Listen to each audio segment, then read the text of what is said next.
그동안 이제 하나님의 복이 뭘까? 하나님의 복이 뭘까? 그게 이제 예수님이 그 산상설교 속에서 심령이 가난하다, 마음이 가난한 그들에게 천국이 그들 것이야. 천국은 아무나 준 거 아니야. 종교 생활은 할 수 있어. 천국 얘기는 할 수가 있어. 그러나 천국이라고 하는 하나님의 나라는 마음이 가난한 자, 심령이 가난한 자, 그들의 천국이 되어질 수가 있어. 그게 첫 번째 마태복음 5장 3절. 그리고 이제 마지막 여덟 번째에 하나님의 복이 뭐냐? 의를 위하여 박해를 받았다. 의를 위하여 핍박을 받았다. 그러면 바로 의를 알고 진리의 의, 하나님의 의, 은에서 오는 의, 이제 네 의가 아니고 네 자의가 아니야. 너 지식의 의가 아니야. 믿음으로 하나님의 은혜로 국륜을 통해서 얻어진 의, 그 의를 말하다가 그 의를 주장하다가 그 의로 일을 해나가다가 네가 박해를 받고 핍박을 받으면 넌 참 복 있는 거야. 그들의 천국이 그들의 거야. 천국은 그들의 거야.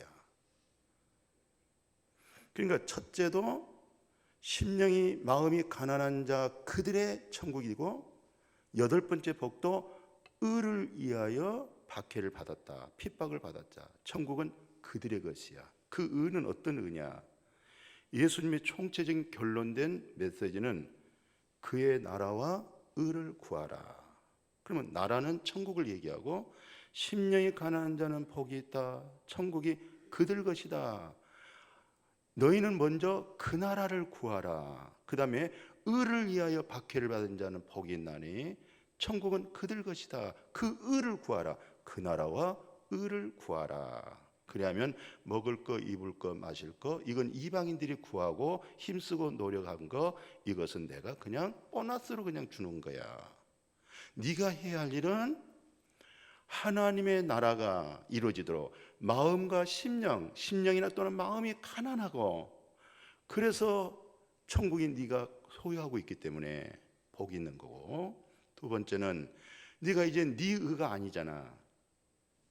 이제 예수 그리스도로 말미암아 하나님께로부터 은혜로 얻어진 의이기 때문에 너는 자랑할 것도 하나도 없잖아.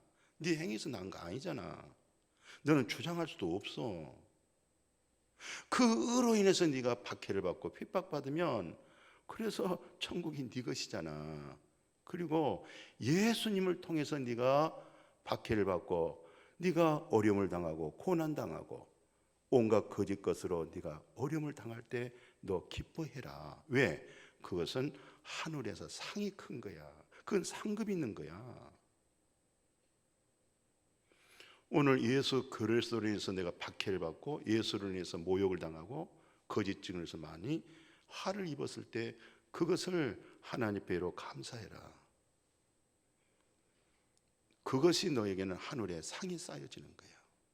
그것으로 여덟 번째 복을 마쳤어요.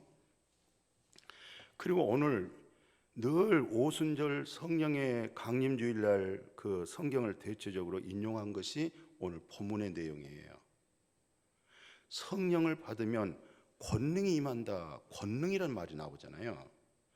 모든 종교는 다 선함도 있고 착함도 있고 구제도 있고 예배도 있고 다 똑같아요. 외로 여러 가지 설법이라든가 모든 내용들 보면은 더 앞서가는 그런 혼적인 이성적인 삶의 질을 말씀하고 있어요. 기독교는 그것을 초월할 수 있는 게 바로 뭐냐? 권능입니다. 성령의 권능입니다. 제가 이제 오전에 그런 얘기했어요. 전쟁 이후가 지금 70년이 이제 지났잖아요. 70년 역사를 딱 오늘 이제 판을 놓고 보니까 북한에서는 계속 화학, 폭탄, 핵무기 이것을 계속 만들어 오고 있어요. 그러다 보니까 백성들이 굶주렸죠. 백성들이 어떻게 하는지 북한을 도망가려고 애를 쓰죠. 그러다 보니까 거기에 사람의 우상 숭배가 되어버렸잖아요. 그리고 가난하잖아요. 삶의 질이 푹 떨어져 버렸잖아요. 그들의 인성과 성품의 인격이 너무 옳지를 못한 거예요. 우리 대한민국은 같은 유교가 끝난 70년 역사 속에 뭘로 시작했냐면 성령의 권능으로 시작했습니다. 북한에 있는 믿음의 사람들이 남한으로 넘어와 버렸죠. 선교사들이 이쪽으로 넘어왔죠. 그때부터 우리 대한민국의 유교 이후에 너무 삶의 질이란 자체도 모르겠고 무지하고 그저 밭에서 그 담배 그 잎사귀 말려가지고 뻣뻣한 종이도 말아서 담배 피우고 있고 집에 창호지 늘 싸우고 다퉈서 문짝이 다 나가 있고 누룩은 항상 끊어지지 않고 막걸리에서 막걸리 먹고 얼굴은 뻘개져 있고 이 대한민국을 살 수 있는 길이 뭘까? 성령의 권능으로 연세대가 세워지고 이화여대가 세워지고 많은 기독교 학교가 막 세워지고 거기서 좋은 병원들이 세워지고 이게 뭘로 시작됐냐? 성령의 권능으로 시작이 되지는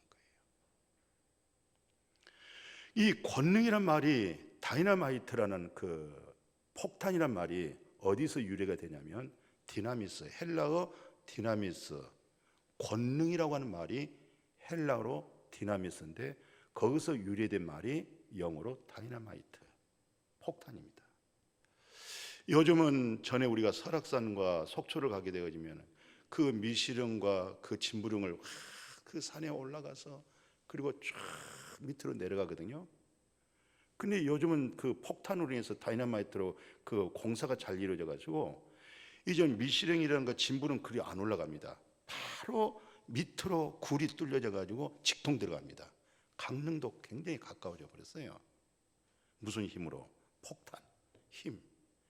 근데 그 폭탄이라고 하는 그 화학, 그걸로 아직도 북한은 거기서 잠을 깨지 못한 그들 속에는 지속적으로 가난하고 그 다음에 생각이 많이 하나님의 형상에 온당하지 못한 그런 마음이 상실되어 버릴 수가 있어요. 유럽이라는 나라는 한때 이 복음의 권능 속에서 눈부신 사도 바울이 가서 복음을 전하고 교회가 세워져서 참 기독교 문화가 꽃을 피면서 복을 받으면서 그들의 그 아름다운 성전이 끝없이 높이 치솟고 기둥 하나하나가 얼마나 우람하게 성전을 이렇게 만들어 갔습니까? 그런데 성령의 권능이 상실되어 버리고 이제 김 빠진 사이다처럼 속에 권능이 상실되어 버리고 종교적인 의식과 형식에 치우치다 보니까 이제는 그 어마어마한 예배당이 썰렁한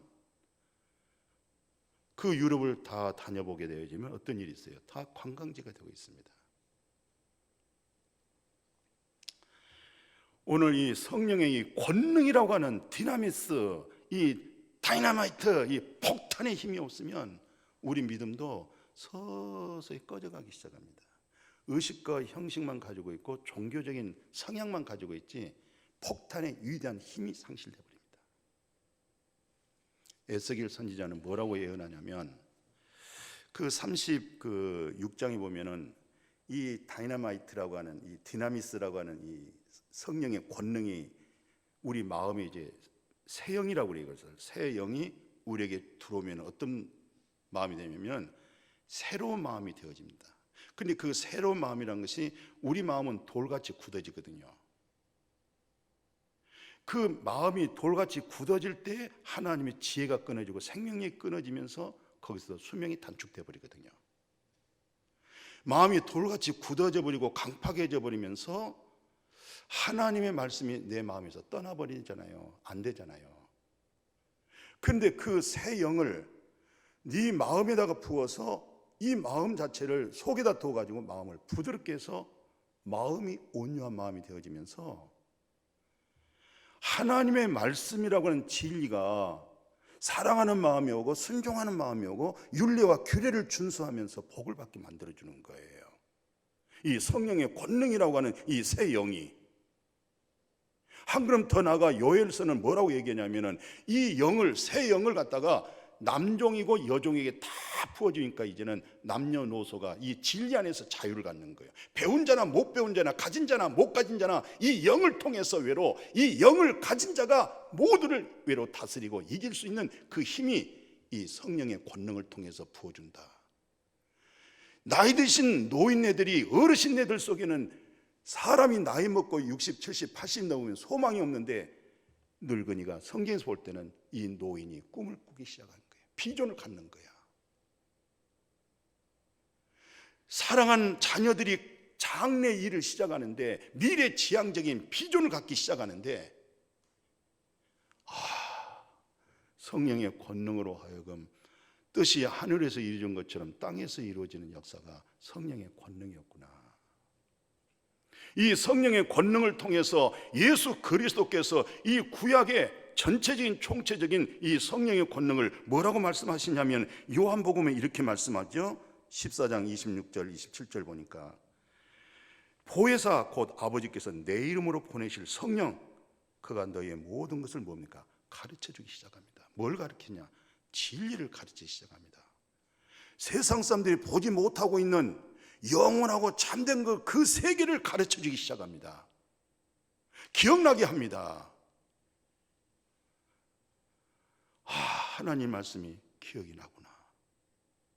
그리고 요즘 유치원 5살, 6살짜리들도 컴퓨터 들어가가지고 장난 게임하는데 저는 근본적으로 아직 못 만져가지고 그 속에 들어있는 세계를 저는 모르고 있습니다.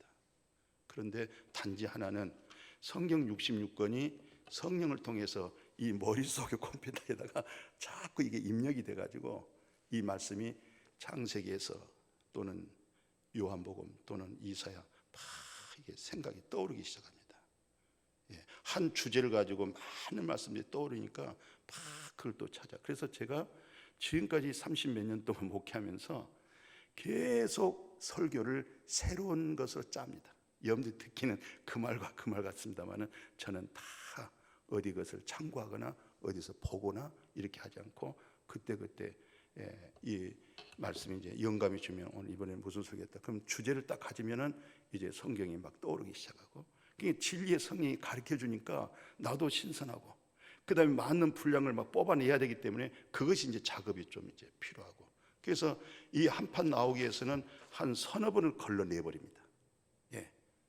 다 조금 더 이 본문에 대해서 조금 더 주제에 대해서 좀 이렇게 내용이 좀 가까울 수 있도록 또 이 내용에 대해서 설명이 되어줄 수 있도록 그래서 이 진리의 성령이 이렇게 생각나게 하고 또 가르쳐주고 또 내 임의로 말하지 않고 또 성령께서 알게 해주는 것을 말하게 해주는 것. 그래서 하나님이 나를 불쌍히 여기셔서 나를 긍휼히 여기셔서 이렇게 나를 써주시는 하나님 감사하고 이 말씀이 듣는 자에게 어찌한지 이 진리의 말씀을 통하여 구원에 이르게 하고 진리의 생명 안에 거할 수 있는 이런 간절함으로 나를 버리지 않고 이렇게 쓰임받게 하니까 얼마나 감사해요.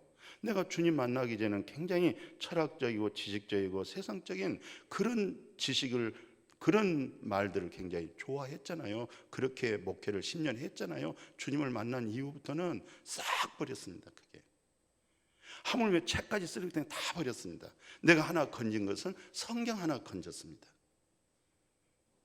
참 하나님의 은혜잖아요. 그러니까 나에게는 치매가 안 올 것 같아. 왜? 말씀이 막 떠오르니까. 이 말씀이 떠올라서 성경을 찾으니까 치매가 없지 않겠나 나 그렇게 지금 생각하고 있어요. 이게 진리의 성령을 통해서 알게 해줘서 그래서 요한복음 8장 32절에 뭐라고 그랬어요? 진리를 알지니 진리가 뭐예요? 자유를 주는 거예요. 진리가 이게 진리의 성령 권능이잖아요. 뭐 사람이 살다 보면 이렇게 눌리고 저런 말 뭐 맞는 것이 그런 거 있잖아요. 그래도 절대 이 성령의 권능이 내 영혼을 소생시키고 내 마음을 살려내고 또 힘을 주는 거예요. 이전 것은 지나갔으니 보라 새 것이 되었도다. 하나님이 이끌어 주시고 다스려 주니까 얼마나 감사한지 모르겠어요. 이런 믿음은 내게서 되어진 것이 아니고 하나님이 주어진 믿음이거든요. 그래서 이 성령의 권능이 어떻게 나타나느냐? 성령의 권능이 오늘 이제 사도들 속에 이제 이런 얘기들 합니다. 뭐라냐면 그 고린도전서 그 2장에 한번 봐보실래요? 그 11절 이하에 보니까 10절 11절 보니까 이 성령의 권능이라는 것은, 이 성령의 진리라는 것은 하나님의 깊은 것을 보게 해주고 깨닫게 해주시고 알게 해가지고 그 성령의 권능으로 하여금 하나님의 그 오묘한 그 모든 것을 끄집어낼 수가 있다는 거예요. 이 성령을 통해서, 성령의 권능을 통해서 보이지 않는 세계를 보게 해주고 듣게 해주고 그 다음에 끄집어내게 만들고 말하게 만들어주고. 무엇이? 성령의 권능이. 그래서 이런 사람들이 그래서 2장 15절에 그게 신령한 사람이야. 신령한 사람은 모든 것을 다 판단하고 분별할 수가 있어. 너는 판단 안 받아. 물론 여러 가지 이런 영적 수준이 안 되는 자는, 또 연약한 자에게 또 그런, 어떻든 신령한 자는 성령을 통해서 하나님의 깊은 마음을 헤아리고 깊은 그 속성의 마음을 알아진 사람들을 일컬어서 신령하다, 그렇게 얘기하는 거예요. 베드로가 한 번은 예수한테 물었어요. 예수님, 그럼 내 형제가 죄를 지면 몇 번 용서할까요? 용서. 그러면 최고 우리는 그래도 예수님 믿고 하나님 믿기 때문에 7번 할까요? 그때 예수님이 뭐라고 했느냐? 성령의 권능이라는 것은 7번씩 70번 해야 되는 거야. 우리 계산은 7,7은 49, 490번인데 그는 완전 용서야. 너 예수 만나냐? 너 하나님의 사랑을 깨달았어? 너는 완전 용서를 받는 거야. 그렇다면 형제들 속에서도 용서란 것은 완전 용서야. 그게 아버지의 온전하심이야. 그러면서 천국이 뭐냐? 천국이 뭔 줄 아니? 천국은 이거야. 예를 들어서 비유로 얘기합니다. 한 주인이 빚진 하인을 불러들였어요. 근데 얼마나 빚졌냐면 1만 달란트, 한국 돈으로 계산하니까 어떤 분이 그러더라고요. 23조 23조를 내가 빚을 지고 사는 거야. 근데 나를 불러다가 막 네 처자식 다 팔아, 너 자신을 팔아, 다 팔아서 갚으라는 거야. 내가 손발을 빌면서 한 번만 봐주세요. 긍휼히 여겨주세요. 최선을 다해서 갚겠습니다. 그때 그 주인이 23조를 갖다가 그 자리에서 그 즉시에서 탕감해 버립니다. 영수증 그 자체를 찢어버립니다. 이게 천국이라는 거예요. 그러면 이것을 한번 남의 일이라고 생각하자면 내가 23조를 빚을 지고 살아. 얼마나 무거운 짐이 될까? 23조에서 내가 자유가 있겠어요? 그런데 그분이 나를 불러다가 100% 23조를 1만 달란트를 없는 것으로 탕감해 버릴 때, 하나님, 이게 성령의 권능입니다. 이게 성령의 권능을 통해서 예수님이 십자가의 죄를 위해서 죽었잖아요. 하나님이 무덤 속에 있는 예수를, 돌 무덤을 깨버리고 예수 그리스도가 부활할 때, 이게 바로 성령의 권능, 만물을 창조하신 능력의 권능으로 예수가 죽은 자 가운데 살아나게 된 줄로 믿습니다. 이 놀라운 권능입니다. 우리가 말해요. 김 빠진 사이다 그거 왜 먹어? 10억짜리 비싼 자가용도 밖에 바람 빠져버리면 굴러가지 못하는 거예요. 네 속에 성령의 권능이라는 바람이 안 들어가면 너는 외로 교회에 문제를 일으킬 수가 있어. 왜? 권능의 능력이 안 나타나기 때문에, 권능의 힘이 안 나타나기 때문에. 사울 이스라엘의 나라가 구성이 되고 첫째 왕이 이제 사사기 역사가 450년이 끝납니다. 이스라엘 역사가. 이제 처음 대통령을 세웠는데 사울을 딱 세웠어요. 그 아들이 요나단입니다. 참 훌륭한 아들이에요. 블레셋과 전쟁이 일어나고 아버지는 금식기도를 시켜버렸어요. 그 요나단이 지금 이 상황에 금식하면 안 되는데 율법적인 큰 믿음으로 확 사울이 그렇게 사로잡혀 있기 때문에 요나단이 병기든 소년을 데리고 어디로 들어가냐면 블레셋 적군을 향해서 딱 들어갑니다. 그러면서 뭐라고 얘기하냐면 할례 받지 못한 저들, 이 말은 무슨 말이냐면 하나님께 속하지 못한 자들, 이걸 할례 받지 못했다 그래요. 하나님이 일하신다. 하나님이 일하시기 때문에 성경 그대로 보니까 이 요나단이 그 병기든 소년에게 하는 얘기입니다. 여호와의 구원은 사람이 많다, 사람이 많아서 구원되는 거나 승리하는 거 아니야. 하나님의 구원은 많다 적음이 있는 거 아니야. 하나님의 권능에 있는 거야. 하나님의 능력이 있는 거야. 그 믿음이 중요한 거야.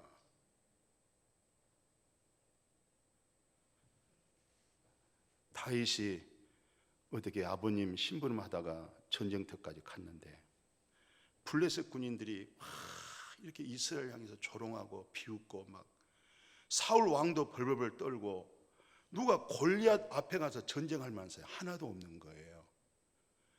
다윗이 그 모습을 보고 속에 있는 성령의 권능이 막 드러나기 시작하는데 사울 왕에게 부탁합니다. 나를 보내주세요. 아니야, 넌 안 돼. 저희는 어렸을 때부터 전쟁터에 많이 숙달되고 준비된 자, 너는 안 돼. 아닙니다. 할 수 없이 사울 왕이 자기 투구 써주고 왕이 입었던 갑옷을 철무를 탁 입고 신발을 신고 하는데 이게 안 맞는 거예요. 싹 벗어버리고 있는 모습 그 속에서 나타나는 하나님 성령의 권능의 힘으로 그 골리앗을 향하여 너는 칼과 창과 단창으로 내게 오려와 네가 모여가는 우리 이스라엘의 여호와 하나님의 이름으로 내가 너에게 가노라. 전쟁의 승리는 하나님께 있는 거야. 칼과 창과 단창에 있는 거 아니야. 핵무기에 있는 거 아니야. 화학 종류에 있는 거 아니야. 여호와 하나님께 있느니라고 하는 그 믿음을 통해서 골리앗을 죽이고 이스라엘을 살렸어요. 그게 성령의 권능인 줄로 믿습니다. 이 성령의 권능은 어떻게 나타나냐면 그 사울 왕의 아들 요나단이 그 다윗이 많이 어려움을 당해요. 요나단의 아버지 때문에. 그 아버지 이름이 사울이잖아요. 나중에 보니까 다윗이 장차 큰 인물이 될 사람이고 왕의 자리가 이태로울 것 같아. 그래서 사울은 그것을 보고 다윗을 제거시키려고 합니다. 그때 이 요나단이 다윗을 불러다가 그 성경을 봐보십시오. 이 사무엘상 17장에 보면은 자기 생명이잖아요. 자기 목숨을 똑같이 다윗의 생명이나 자기 생명이나 동일하게 본 거예요. 다윗의 생명이 이태롭다, 내 생명이 이태로운 거예요. 다윗이 죽었다, 내가 죽었다는 거예요. 한 생명을 보고 자기가 가지고 있는 겉옷이란 말은 왕자가 입는 옷을 겉옷이라고 그래요. 그 다음에 왕자가 가지고 있는 군복이 또 따로 있어요. 그 다음에 왕자가 가지고 있는 칼이 따로 있습니다. 이 부분을 그대로 다윗에게 줍니다. 이게 성령의 권능입니다. 이게 기독교의 진리의 본질입니다. 우리가 하나님 믿고 예수 믿고 더구나 우리 목양 안에서 같이 믿음 생활하는 것은 복 중에 복인 줄로 믿습니다. 나중에 우리가 잘 아는 사울이라는 것은 구약에 있는 사울 말고 신약에 있는 사울. 이 사울은 정말 율법의 행위를 가지고 율법의 의를 가지고는 흠없을 정도로 완벽한 신앙인이고 종교인이었습니다. 이 행위의 완전한 성품적인 인격, 그런 철학자였습니다. 완전 지성인이었습니다. 그리고 아주 훌륭한 신앙의 집안에서 성장했기 때문에 인격적으로 신앙을 떠나서 법 없이도 훌륭한 인격자였어요. 사울이. 그 이스라엘 초대왕 사울 말고 신약에서 나타난 사울. 그런데 세상의 스데반 집사가 막 성령의 권능을 통해서 예수 그리스도로 말미암아 하나님께로부터 난 의로움, 예수로 말미암아 구원받고 예수를 통해서 천국 갑니다. 우리는 자랑할 것이 없습니다. 예수 그리스도의 복음을 그 의를 전하니까 이 사울이 너무 기분 나쁘고 자존심 상하고 이건 이상한 이단이 와가지고 자기의 신앙에 교리하고 틀리고 그래서 예수 믿는 사람들 잡아다가 죽이기도 하고 감옥에다 집어넣고 그런 상황에 이 스데반이 걸려든 거예요. 스데반 죽여라. 돌로 쳐 죽였잖아요. 그리고 나서 사울이 나중에 스데반 집사가 예수 안에 있는 의로움으로 하나님께 받은 그 은혜와 그 사랑에 그 표정의 얼굴이 천사같이 변하면서 아버지 내 영혼을 아버지 손에 부탁합니다. 그 모습이 사울의 마음에서 떠나질 못하잖아요. 그러다가 예수 만나버렸어요. 사울이. 그리고 이제 복음을 전하려고 하는데 심각한 문제가 일어났습니다. 예루살렘을 이제 다메섹 도상에서 사건이 벌어졌고 지금 대사도들은 가장 인정을 받아야 할 사람들은 어디에 지금 머물고 있냐면 예루살렘에 머물고 있는 거예요. 지금 이 사울이 저 대사도들과 복음의 인정을 받아야 되고 확증을 받아야 되고 진리의 복음을 좀 교제를 해야 되는데 이 대사도들이 상종을 안 해줍니다. 왜? 그 사도행전 보십시오. 너는 나쁜 놈이잖아. 예수 믿는 사람을 박해한 사람이잖아. 아 죽였지 너 용서받을 수 없는 사람. 너 지금 이렇게 하는데 쇼하잖아. 쇼. 예수 믿는 사람들이 그 소굴을 다 뒤져가지고 결국은 네가 다 죽이려고. 아니 교제가 안 되고 상종이 안 되잖아요. 오늘 교회 안에도요. 아 저분은 몇 년 전에 술 중독자였어. 저분은 마약을 먹은 사람이야. 저 사람 깜빵에 간 사람이야. 저 사람 무슨 죄를 지은 사람이야. 저 사람 무슨 흠인. 이것을 딱 오늘 성도들이 마음에 자리 잡고 있어요. 자기는 더 엄청난 죄가 숨어져 있는데 마침 죄 없는 자가 이 여인에게 돌을 던지라 할 때 속에 숨어있는 죄가 너 일상생활, 너 직장 속에서 봐봐. 네가 바르고 옳다지만 너의 이익을 위해서 너의 그 성실함이, 너의 그 착함이 너를 위한 거잖아. 정말 너 그리스도의 심장을 가지고 있어? 그리스도의 마음을 가지고 있어?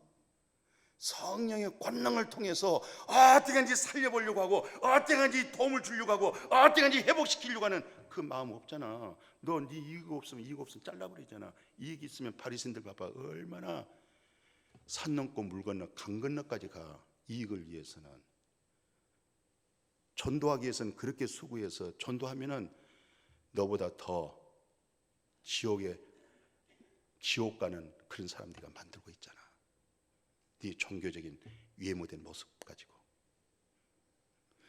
그때 바나바가 사울을 데려다가 그 예루살렘에 가서 다 자세하게 사울은 이런 사람이었습니다. 그런데 이렇게 주님을 만났습니다. 이렇게 변화가 왔습니다. 이렇게 비밀을 가지고 있습니다. 이전 것은 지나가고 새 것이 되었습니다. 과거 것을 묻지 마세요. 과거 얘기하면은 사울은 용서 못 받습니다. 상종할 수 없습니다. 버려져야 됩니다. 그러나 예수 그리스도에서 새 사람이 되었습니다. 죄가 많은 곳에 은혜가 터넘쳐서 사울은 이제 정말 주를 위해서 살고 주를 위해서 죽고자 하는 신앙의 성령의 권능이 임했습니다. 거기서 문제를 해결해 줬어요. 그러고 나서 사울은 이제는 이 은혜를 받고 자기 고향의 다소에 가서 계속 율법에 의에 흠없고 신앙이 돈독했던 그 성경을 다시 펼쳐서 봤더니 창세기, 내기, 출애굽기 모든 역사가 예수 그리스도가 보여지기 시작하는 거야. 이게 복음이었구나. 이게 바로 성령의 권능으로 구약이 이렇게 예언되었었구나. 이렇게 성경을 연구하고 있는데 바나바가 또 참 안디옥으로 선교사 가서 거기서 사역하다가 사울이 생각나는 거예요. 320km 안디옥에서 다소까지 320km를 자가용도 없고 뭣도 없고 교통수단이 없는데 그 320km를 사울을 향해서 갑니다. 찾아서 사울을 모시고 와서 안디옥에서 같이 성령의 권능은 예수 그리스도를 장악하게 복음을 전하는 거야. 오늘 예수 믿는다 해도 마음에 예수가 안 붙어 있어. 지금 다 자기 생각 속, 과학, 의학, 모든 생물학, 그 학문은 좋은 거야. 우리의 삶의 질을 높이는 거야. 그런데 이미 그런 과학이, 이미 의학이, 이미 여러 모든 학문들이 그 사람의 머리를 지배하고 있고 그 마음을 지배하고 있는 거야. 아무리 내 믿음 생활에도 이미 세상 것이 내 머리를 이미 지배해버렸기 때문에, 내 마음을 점령해버렸기 때문에 이런 말은 여기에 살짝 있다가 도망가는 것뿐이지 내 자신이 깨져나가지는 못해. 근데 어느 날 사울처럼 성령의 권능이 임하니까 이 속에 있는 과학, 교육학, 철학, 이념, 나의 모든 것들이 깨져 산상조각나는 폭탄이 확 터져서 먼지 있는 속에 있는 흙이 확 솟으면서 바위가 터지면서 내가 터지면서 하늘문이 딱 열리면서 오 주 예수여, 주님이 나를 살렸습니다. 진리의 성령은 반드시 네가 진리의 성령을 받았느냐? 네, 바로 진리의 성령은 능력 아니야. 뭔데요? 진리 가운데 인도하는 거야. 예수 그리스도는 길이요 진리요 생명이야.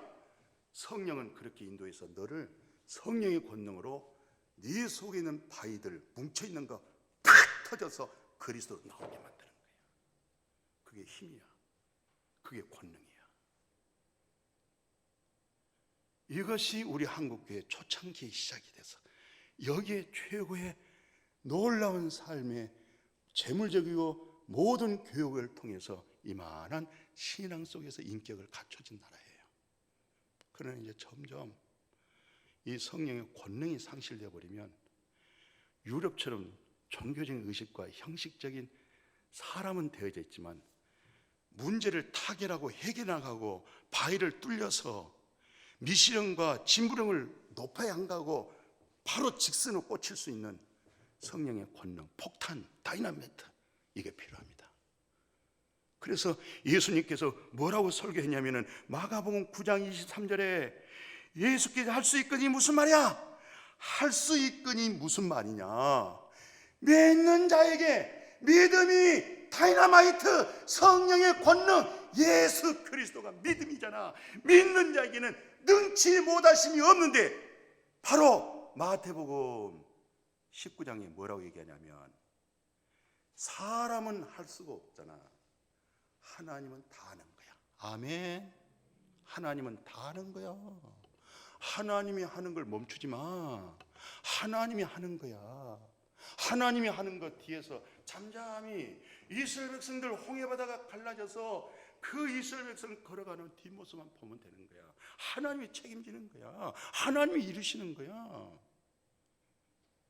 그래서 사도 바울은 나중에 믿음이 다져지고 인격되어지고 성품되어진 그 다이나마이트라고 하는 그 성령의 권능이 자기의 인격이 어떻게 드러나냐면 빌립보서 4장에 그러잖아요.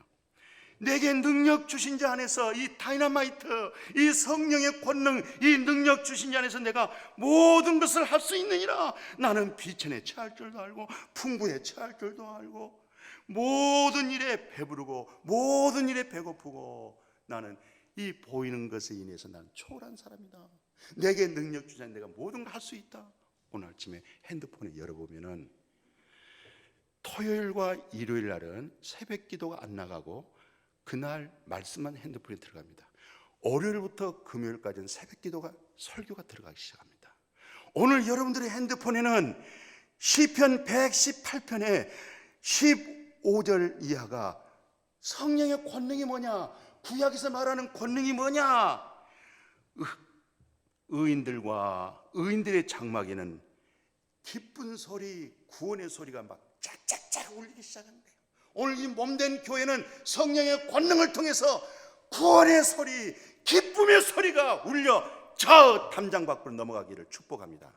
여러분들 집안에서 이 구원의 소식, 기쁜 소식이 성령의 권능을 통해서, 하나님, 내가 사는 날 동안 내가 왜 살아야 되겠어요? 내가 좀 더 살아야 되겠네요. 사는 목적이 뭐야?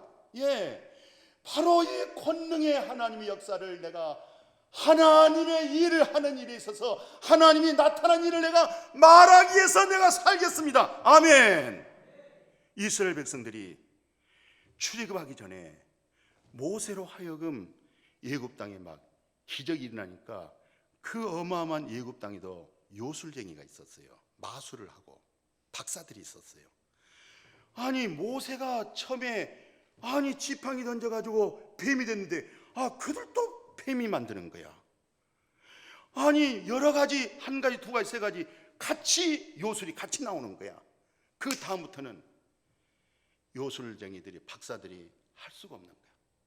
그때 이들이 왕이여, 애굽의 왕이여, 출애굽기 8장에 이것은 하나님의 권능입니다. 하나님의 권능이 나타났습니다. 이것은 막을 길이 없습니다. 하나님의 권능은 막을 길이 없는 줄로 믿습니다. 그런 믿음 되어지기를 축복합니다. 할 수 있거든요. 그래야 긍정적으로 하나님이 일하실 거야. 하나님이 이루실 거야. 잠잠히 바라봐야 돼. 하나님의 임재 앞에 잠잠하는 거야. 그래서 예수님이 어마어마한 말씀의 설교를 마태복음 11장에서 21절에 그럽니다. 화이스저 벳세다야, 벳세다에서 보리떡 5개, 물고기 2마리, 이거 5,000명 이 기적을 너희들이 손깍질하고 판단하고 정죄한 저 죄인들 두로와 시온에서 바로 여기서 이 기적이 행했다고 하면 아마 그들은 벌써 회개하고 벌써 생명을 회개해서 예수 그리스도로 옮겨졌을 거야. 그들은 이미 벳세다에서 행했던 기적이, 벳세다에서 선포했던 이 말씀이 딴 데서 두로와 시돈에서 행했다면 이들은 이미 사람이 바뀌어져 있을 거야. 오늘 말씀 속에 권능으로 임해지기를 축복합니다. 권능으로 교제되기를 축복합니다. 권능된 성령의 다이나마이트, 디나미스라고 하는 폭탄이 여기서 있어서 누가 나를 잠잠하게 막으려, 누가 나를 붙잡으려. 이 성령의 권능이 내 마음을 뜨겁게 해서 구원의 소식과 기쁨의 소식을 권능에서 쏟아 부을 때 여러분들은 구원과 기쁨의 소식으로 행복해질 축원합니다. 이미 과학과 교육과 철학과 이념으로 내 머리를 빼앗아갖고 내 가슴을 빼앗은 거 성령의 권능으로 무덤에서 터져나오기를 축복합니다. 죽음에서 터져나오기 축복합니다.